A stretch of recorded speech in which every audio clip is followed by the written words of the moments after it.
Përshëndetje dhe selam aleikum. Jemi në seritë e radhës dobi të nxjerra nga ajetet kuranore. Kjo është pjesa e 6. Në këtë pjesë do të flasim për rrugën në të cilën ka thirrur Isai alayhi salam para Jezusi, pra i biri i Meriemës alayha salam.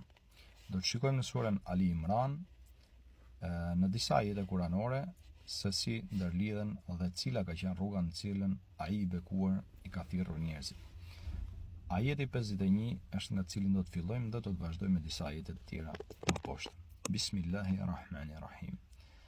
Me të vërtet, Allahu është Zoti im dhe Zoti juaj. Andaj adhurojeni atë. Kjo është rruga e drejtë. Pra, ta adhurosh Zotin tim, Zotin tënd. Dhe çka është kjo rruga e drejtë? Ajeti 79. Nuk është e mundur për një njeri të cilit Allahu i ka dhënë librin, dijenin e gjerë dhe profecin, që të thot njerëzve, behuni robërit e mi dhe jo të Allahut. Përkundrazi, ai thot, behuni robër të ditur të Zotit, që i zbatojnë porositë e tij, sepse ua keni mësuar librin të tjerëve dhe mësoni edhe vetë. Ajeti 80. Ai njeri nuk do t'ju urdhëroj që engjët dhe profetët t'i merrni për zota. Vallë, si mund t'ju urdhëroj ai të bëheni mohues pasi jeni nështruar Allahut.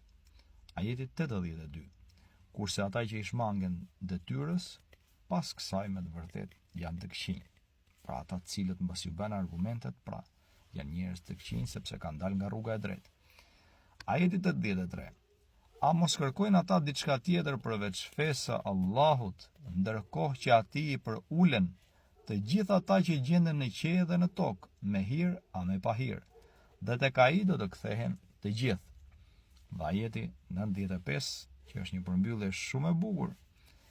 Thot Allah i Madhërisht, thuaj o Muhammed alayhi salam, Allahu thot të vërtetën, prandaj ndiqeni fen e pastër të Ibrahimit alayhi salam, i cili nuk ishte idhujtar. Pra, kuptojmë që Isai alayhi salam i ka thirrur njerëzit në adhurimin e vetëm ndaj Allahut Madhërisht, sepse ishte dhe Zoti i tij, po dhe Zoti jon, dhe i gjithçka që gjenden në qiell dhe në tokë. Pra, nuk është e mundur që ai të thot njerëzve, pra adhuroni mua, apo adhuroni melekët, apo gjithçka që Zoti ka kriju. Pse? Sepse vetë ata janë krijesa dhe ka nevojë për krijuesin, Zotin e botrave. Por ju thot pra bëhuni njerëz të ditur pra të Zotit, ta njihni atë me dituri. Pra siç është dhe një ajet tjetër kuranor, që thot Allahu i Madhërisht, dije se Allahu është një. Pra duhet ta dish që është një Zoti. Jo vetëm thjesht ka një Zot, ai beso ku dush të kesh zemrën e mirë. Pra me dije njihet krijuesi, Zoti i botrave. Jo me hamendje, me hamendësim.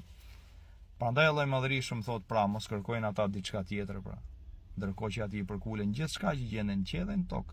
Dhe me të vërtet thot ata që i shmangen pra kësaj detyre pra, këtij urdhri që ta adhurosh krijuesin, atëherë thot ato janë krijesat më të këqija.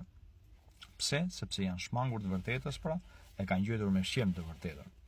Dhe pastaj Allah i Madhërisht thot pra Muhamedit alayhis salam, Allahu e thot vërtetën, prandaj ndiqeni atë thot. Pra fenë e pastër të Ibrahimit alayhis salam, i cili nuk ishte idhujtar, sepse Ibrahimi alayhis salam ishte dhe nga logjika pra, monoteist i pastër që vërtetoi që fëmijë, po ashtu dhe nga argumentet, nga mrekullitë. Dhe normal që është babai i gjithë profetëve. Pra si nga trashëgimia pra nga rangu njerëzor, po ashtu dhe nga besimi. Zoti ju rit gjithëve, asalamu aleikum dhe inshallah lexojeni Kuranin me meditim të denjë dhe të përfitoni nga çdo ajet prej tij.